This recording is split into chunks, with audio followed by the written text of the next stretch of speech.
Look here, this is extensor digitorum tendon running like this, which was inserting here onto the base of the middle phalange, and it was having these lateral slips which were crossing the PIP, then crossing DIP and inserting onto the dorsal aspect of the base of the terminal phalange. Now look here, what was forming the extensor hood? These muscles, as I told you, these were lumbricals, and then these were the interossei muscles. Look here now, lumbricals are these and interossei are these, right? Palmar and dorsal interossei. These are palmar interossei, dorsal interossei. These muscles are actually attaching and merging with the central band, while lumbricals are merging with the lateral band of extensor digitorum. So together, these 12 muscles, when they join the extensor tendons, they form this flattened expansion on the dorsum of the digit, and that's called extensor expansion or dorsal digital expansion or extensor hood.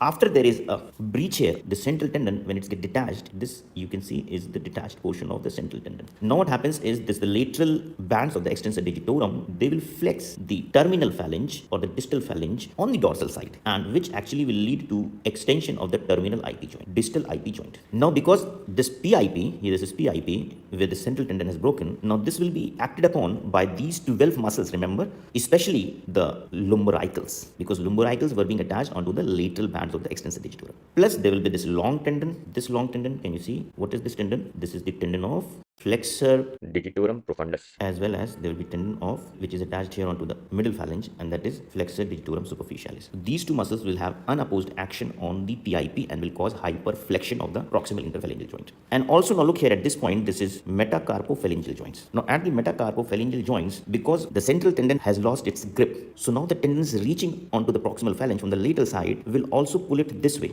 on the dorsal aspect, thereby leading to extension here at the metacarpophalangeal joint. That is the actual deformity.